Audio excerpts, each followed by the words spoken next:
The contentment and dissatisfaction, I think, is the hardest thing that we battle, and especially in a comparison culture, a social media culture, and the desire and enjoyment of nice things, that we learn to be content.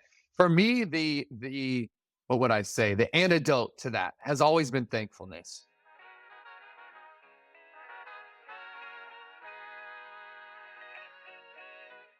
You're listening to Men of Faith, the podcast dedicated to calling men up and not out. Join me as we live a life dedicated to our God.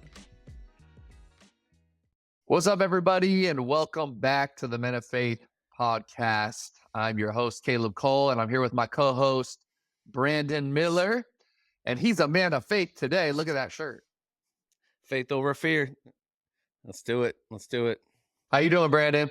I'm real good. Real good. How are you? Good, man. It is the fall. I'm still waiting for the weather to change here in Sacramento, but I love change. I think that's always a key part for me. I need change. In fact, everyone that knows me, it's like I change my hairstyle regularly because I get so bored. I'm a 7 on the Enneagram, which, if anyone knows, like the greatest fear of a 7 is being trapped. And so the idea of having to stay the same or look the same or dress the same or even like staying in the same job, I've had my moments of like, I need a change. Obviously I'm listening to the Lord, but so I love this season when transition happens and seasons are changing.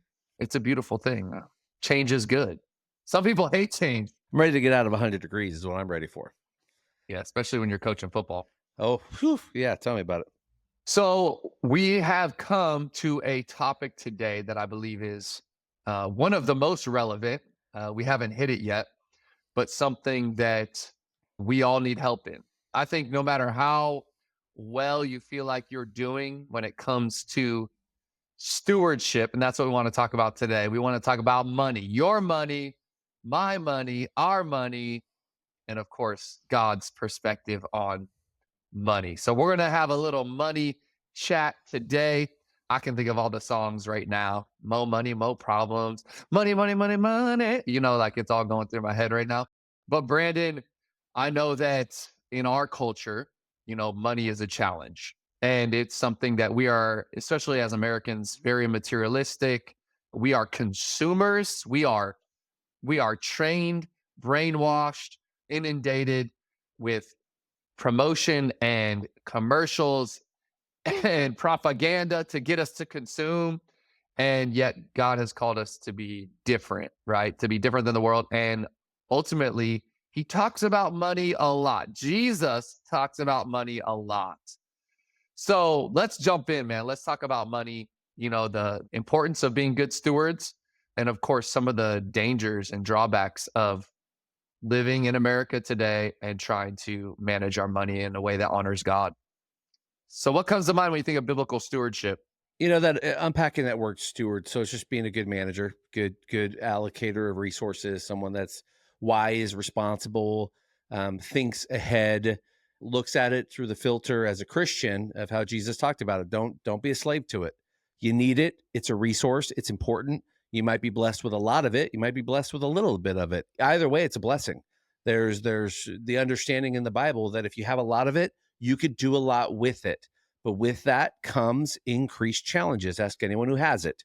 It has with it a lot of inherent risk, a lot of inherent possibility of temptation. To not have money has its own set of blessings and challenges, meaning that, yeah, you want more, but you also might deal with less consequences. So overall, when Jesus said both in Matthew 6 and Luke 16, can't serve both God and money, you can't. And it's one that he drew this very direct parallel to serving him or serving money, and how deep money can root with us because it wants to acquire more and it misses potentially what you have in God, because instead of seeing every good and perfect thing from above, it says, well, this is all good, and that's a real temptation and a real challenge when it comes to money. Yeah, so good. I think that desire always for more. Like there's just this insatiable like thirst that we have as human beings, not just Americans, but human beings, that we would just have more. And I think that's something that I struggle with. I mean, I don't want to sit here as a pastor and be like, oh, I don't struggle with materialism or loving money, and we know that biblically, like, money isn't evil, it's the love of money.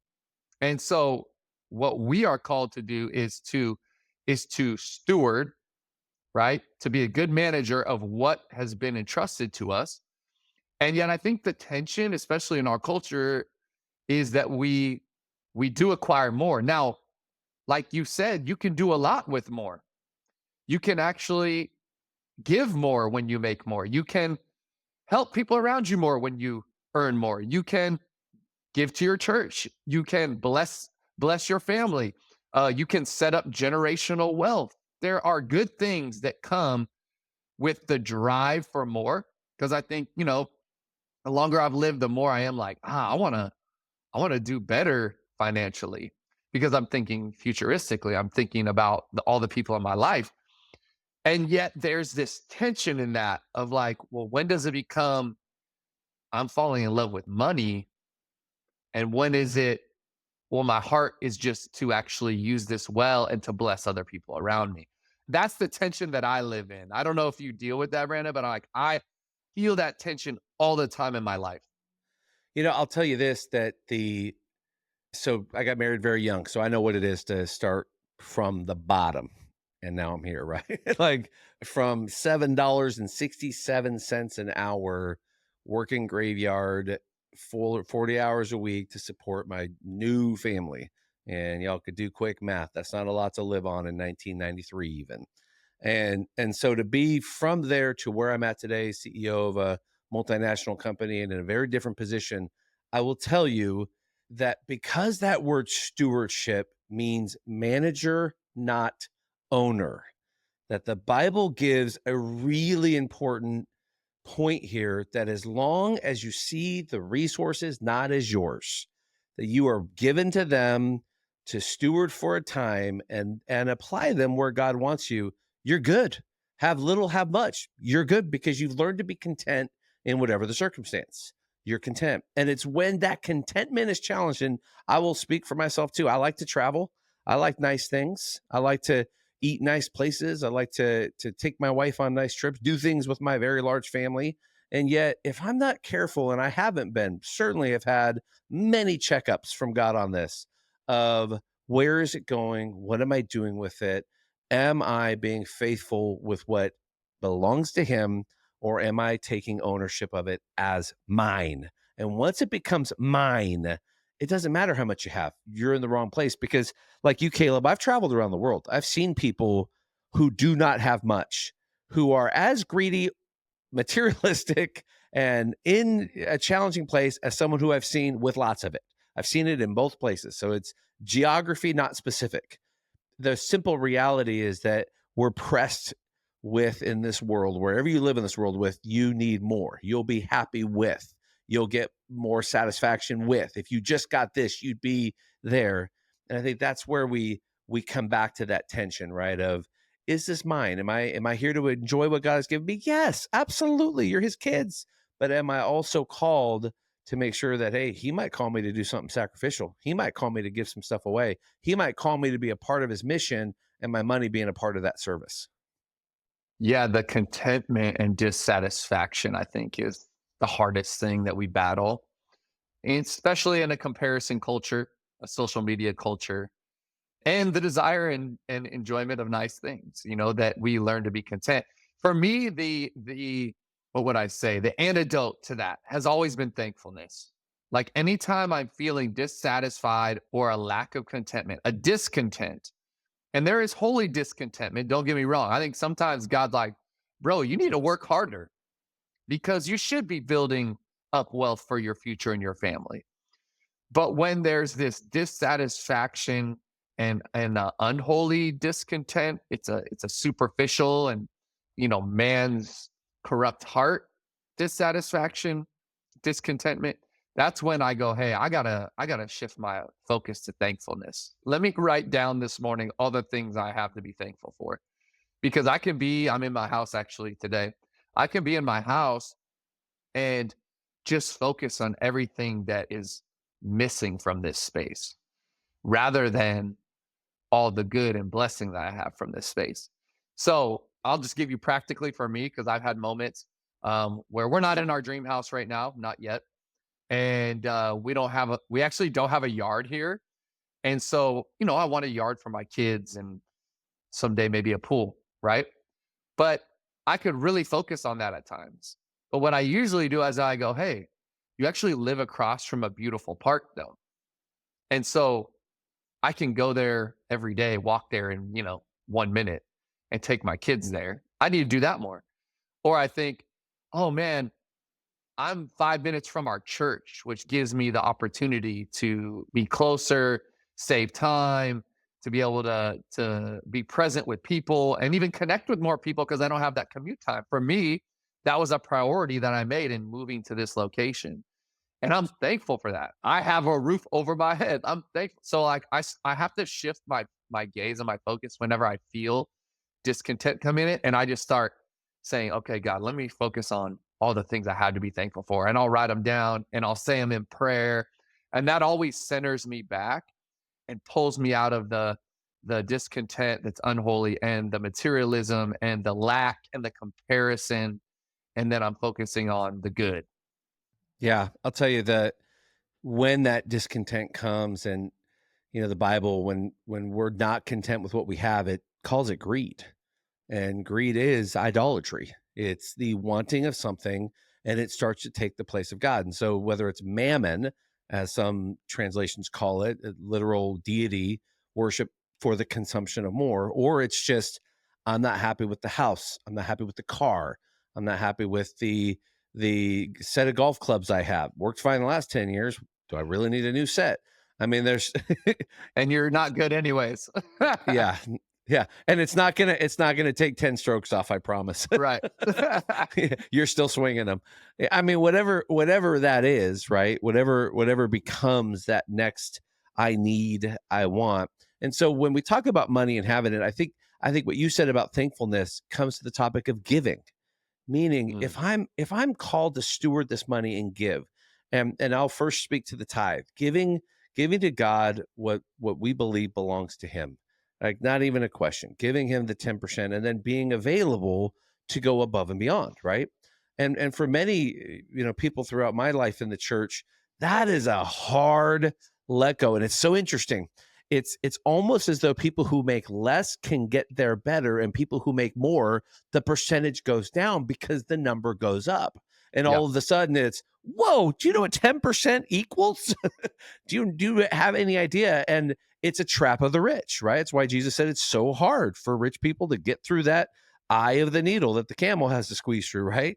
It's so hard because it's this, whoa, that's a big number, instead of, yes, that's the number, because look at what he's given us. So once that contentment and gratitude drops, in my experience, in my own heart, I won't tell on anyone else right now, in my own heart, boy, guarding that greed door is really important.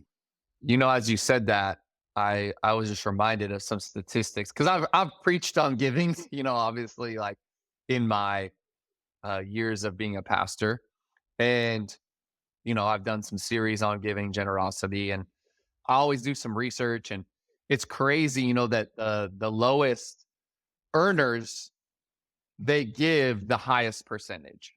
And it's the reason that you just said. Well, if I make, $35,000 a year and I got to give 3,500 if I'm tithing, like, okay, that's not so bad.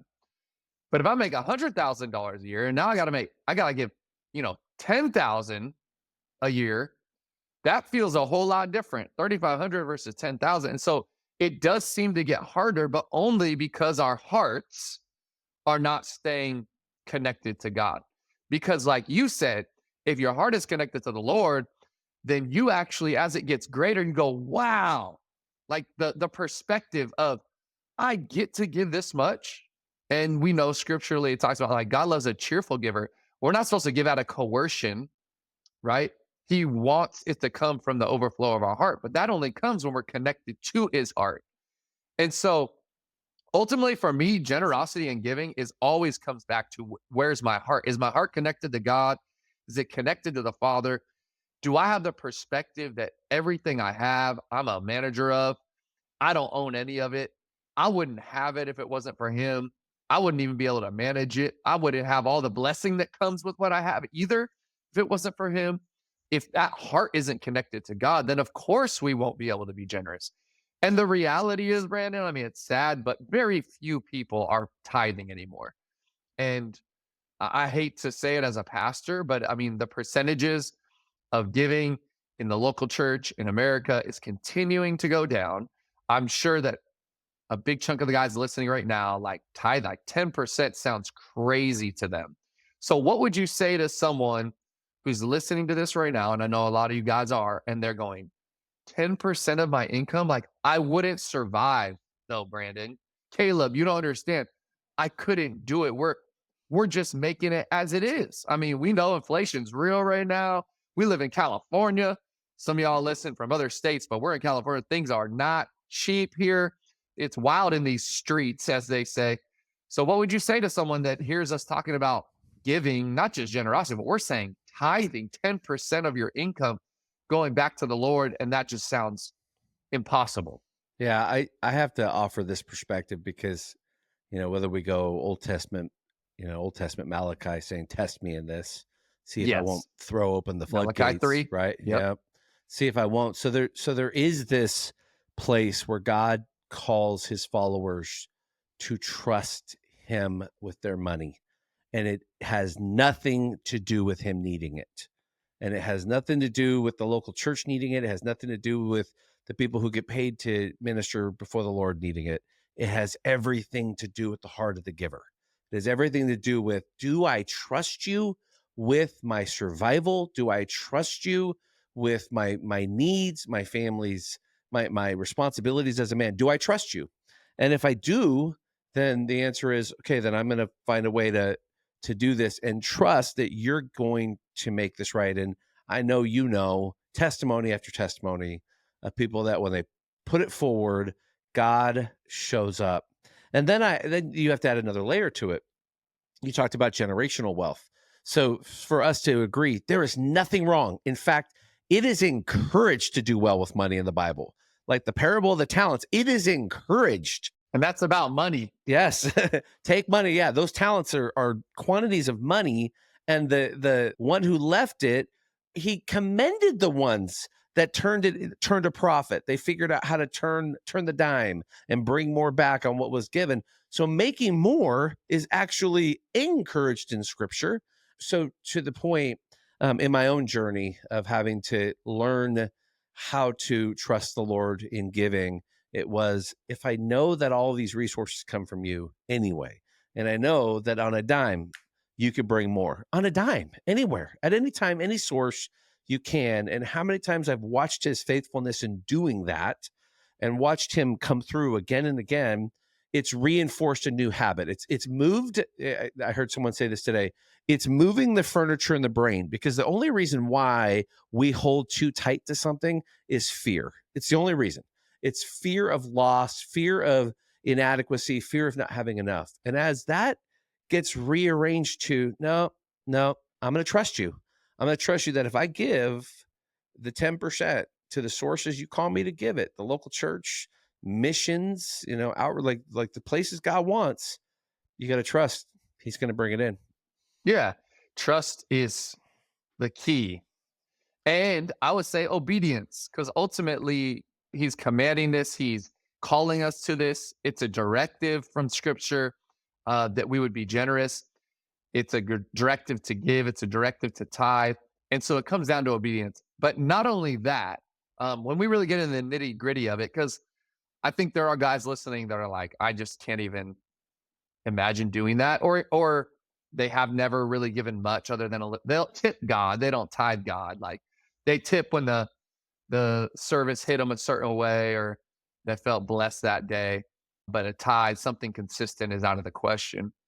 Is we can just look at it practically, because practically speaking, there's all kind of research around this, that people who tithe generally, not always, but generally are better stewards of the leftovers. Well, why? Because it takes a plan to tithe. You don't just go, all right, 10%, and let's hope it all works out. Well, no, now if you're setting aside that, now I have this much to work with. I got to be a little more focused. And so the statistics back this up that actually just having and implementing the plan of tithing, it actually helps you manage all your other resources better. Not to mention the fact that now you are trusting in God and not just yourself, and the blessing that I believe that comes with that. And there is in the Bible, we see it over and over, the blessing that comes from generosity. It's shown us in Proverbs, it's shown us in Jesus' teachings. The fact that a third of Jesus' parables, one third, were about money should strike some kind of common sense into us that, hey, this is maybe important. Like if Jesus talked about it this much, it's probably important and we need to talk about it more in the church, not less. It's why we wanted to talk about it today. And so my challenge to you, men out there, is that you would accept this call up to be generous, accept this call up, even to taking the extreme step to say, man, what would it look like for me to give on another level, 10%, and see what that could do. Because what I always say is God can do way more in your life with 90% than you can with 100%. And I believe that, and I've lived that since I was a kid. It was ingrained in me that we tithe. And so my whole life I've tithe. I've given that 10%, that first fruits, that's the first thing I do. I don't give it as the leftovers. I give it as the first. And then out of that, I manage better, I've found, the 90% that's left over. And I'm doing it not alone. I'm managing it with God now. And so that's my challenge to the men out there, because I think there is real research to back this up as being wise. But not only that, it's just obedience. And now you're managing with God and not in your own strength and wisdom. I'm going to add to that because sometimes, as you said, well, going from 0 to 10 is that rock's too hard to climb today. Here's my challenge: wherever you're at, set up recurring giving 1% more than what you're doing right now. Just set it up. Don't leave it to chance. Put it on a recurring, set it up 1% more. If you're ready to go to 10, God bless you. If you're ready to go further, keep on going. But just to start somewhere where it's automatic, it's a bill. Not that it is, but it's factored into the budget. Because what Caleb's describing is that it's your act of faith to say, I'm going to start here, Lord, and I'm going to see how you meet me. And if you're ready to jump in all the way, I'm with Caleb on it. I can guarantee you, because scripture says it, that he says, test me in this. It's the one place in the Bible where God goes on record saying, give me a try, watch me. And I have not personally ever seen God show off more in my life in areas where I've just stood back and went, whoa. I mean, I've seen some amazing things in a lot of areas, but this one has been the most consistent in small ways, big ways. Just, wow, you're so faithful. Like this is undeniable. You definitely love cheerful giving. You love that heart, because here's the other part. And I think for us as men of faith is that the God of the universe invites us to partner with him on his mission to save humanity. And part of the way he's going to do that is with our resources. And it's our time, it's our effort, it's our strengths, our talents, our abilities, but it's also resources. Because there are people out there. There was the brother that came in from Japan recently, your friend from elementary school, right? So here's a brother around the world who is ministering to a place where people don't hear the gospel anymore. He is in the hard soil of ministering, and our resources going into projects support that brother and his family to do that work. And that's, so when you think about, man, my dollar is saving people in Japan, like that's amazing. It opens you up to the joy of connecting your resources to the fulfillment of people receiving salvation. Like the magnitude of, you get to be a part of that celebration, because whoever, it's the person giving it and it's the person doing it, and God sees them as they were both part of the mission. That mission doesn't happen without all the parts doing their work. I love that you brought it there, because ultimately it gives us the why. Because I think maybe we do it a disservice in the church of like, just obey God. This is what love looks like. But ultimately, it's like, but he had a purpose in it, in that the why is actually those dollars, which, yeah, is obedience, and yeah, is us maintaining a heart connection to the Lord, also fulfills a purpose of people finding life, freedom in Jesus, of people, of God using the local church as money goes there to then equip the saints, to then send people around the world, to then bring the gospel to other nations and places. And so that reminder of the why is like, I'm not just throwing money in a well, a wishing well, and going, okay, God, I hope you do something with this. Like, no, we actually can see tangible results right in front of us every single week.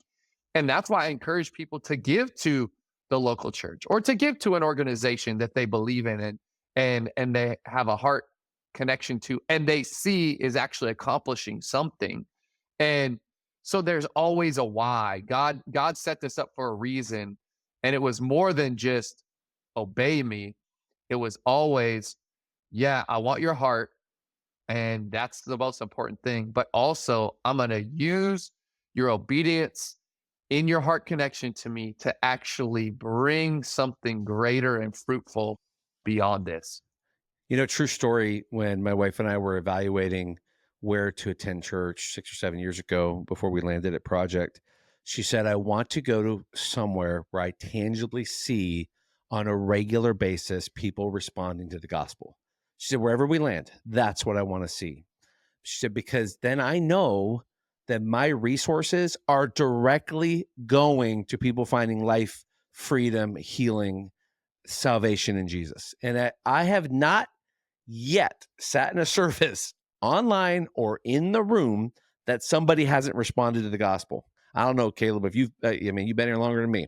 I mean, I literally have watched it again and again. And so, brothers, I'll tell you this, that there are a lot of things you can invest in this world. And I agree with generational wealth. And I agree with having multiple streams of income. I believe in diversified portfolios, hedging against inflation, hedging against recessions, tax strategies, ways to maneuver through California and the federal government. Like I'm all for that. But at the end of my days, when I'm standing before God, I promise he's not going to ask about my bank account, my investment strategies, how well I did with leaving an inheritance. But the part that I got to play in the eternity of people's souls, that's going to count. And that's measurable, very measurable. And we as men of faith, if that's what we claim, that like that was the invitation to the Great Commission, right? Is, hey, you get to come now and be a part of the greatest adventure, the greatest story that history will ever tell, and be a part of that salvation. So I'm with you. I'm a Simon Sinek start with why guy.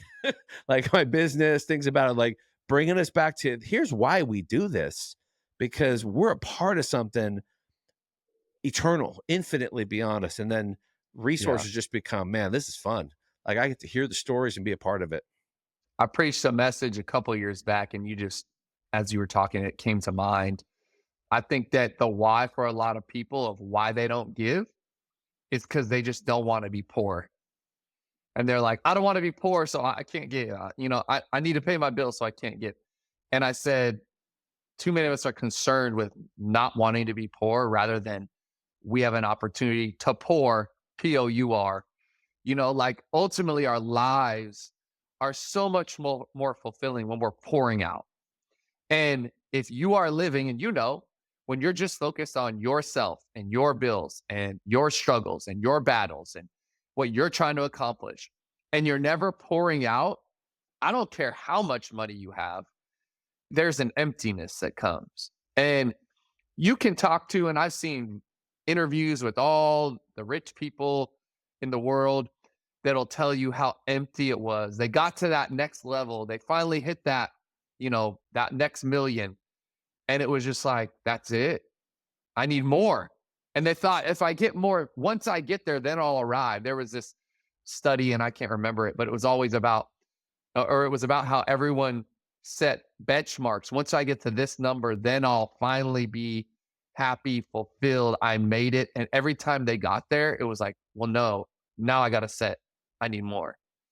Because ultimately we weren't meant to just have more. We were meant to pour out.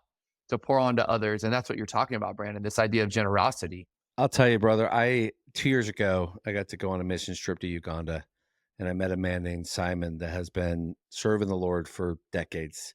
This guy has brought orphans in his home. He's got like 9 kids, and this guy has been living on less than like $2 a day, barely getting by. And I mean, he is happy. He is joyful. Got to be a part of putting on 2 events with him. So I was able to make inquiries about Pastor Simon, found out we're about the same age. He's a little less than a year older than me. And I found out like what would change his life for his ministry? Like what would transform his ability to go do what he's already been doing, that God has given him the strength and the energy. And it was $300 a month, transform him. And so by God's grace, my wife and I committed to send this brother $300 a month to his family. Dude, the reports I get back on the ministry, the evangelism, the crusades, the gospel, I'm gonna get emotional. Like what I get to be a part of and his gratitude for what he's doing, I look and go, this is the best $3,600 a month I could spend on a year anywhere. And I look at it like, and this guy says like his life's changed, like his ministry's changed. He's got the ability now to do more than he ever has because he's now not thinking about, okay, how am I get my meal? And I'm not saying that's for all of us, but what you said really important, that the ability to pour and then what comes back, promise. like whether I'm paying for college, which I am, or paying for weddings, which are coming, or paying for, my son's got surgery coming up. That's going to be expensive. Like stuff is real, but kingdom investment is greater than anything that we can have. And so just encourage brothers. Maybe it's just 1% more, 1% on a recurrence. Start where you start, man. Calling you up. So I wanted to end with something on top of the call up, which we're gonna do here in a moment. I really do feel like, Brandon, there's a lot of guys who are struggling, financially. And I know I've been in seasons of struggle. Look, I was a church planter 11 years ago. You want to talk about struggle? I went 6 months without income, drained my entire savings account, was down to nothing. I was living on faith. I still live on faith, but I mean, that was like living on faith and a prayer and just hoping that God would come through. And he did every single time. And I had seasons in the first few years of our church where it was, how are we going to eat this last week? Like we got to that point. I would say for a few years, we were making that much. Now, thankfully, I got people in my life that if I really was in that dire of a struggle, I could reach out to. Again, that's a humbling moment, which we all have to face that in a different way. But I guess my question is, for those guys that are really struggling financially, and I think they need help, what would you tell them to do? Because they don't have a plan, they don't have a strategy, they're barely paying their bills.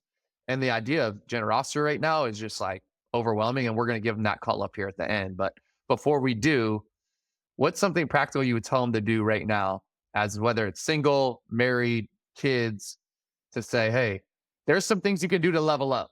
I would highly recommend finding a money management course. Many of us were not taught this in school. We were not taught this in home. And we don't know how to manage money. We just don't know how.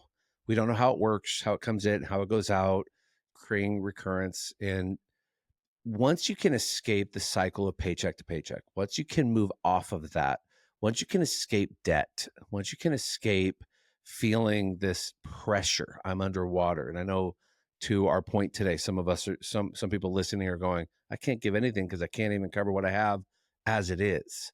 And so learning in a money management sort of course, and there are many really good courses out there that can support, but I find in a lot of cases it's the education around how do I manage money well.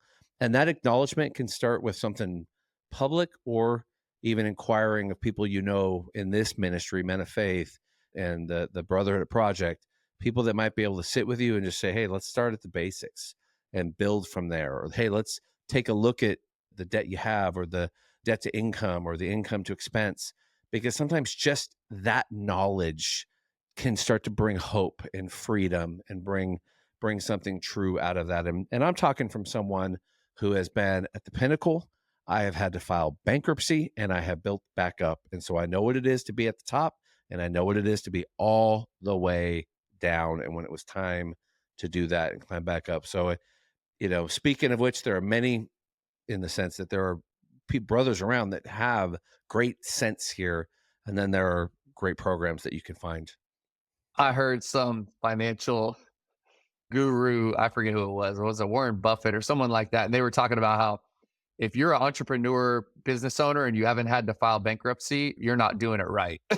So I was like, oh, what? Wait, say that again. But I just thought it was funny to say, like, hey, if you're stepping out and doing something and building something, chances are you're going to crash and burn at least once on the road, but you're going to learn. And so you were at bottom. And I know you've built up an incredible business now. And not that you're at the top, but you're in a successful space and place. And so I just thought that was so cool to hear. It's learning that because it's a resource and God owns it, if he chooses to give me a lot more or take it all away, it's still his. And my contentment can't be tied there. And so wherever you're at, brothers, just know that thank you, Caleb. That's an important call up, because some of us are just feeling like we're drowning. There's no air, and there is help. A lot of it out there actually in this area. And please reach out. Yeah, I know my wife and I went through Financial Peace University back in the day. And, Dave Ramsey, he's pretty extreme with it.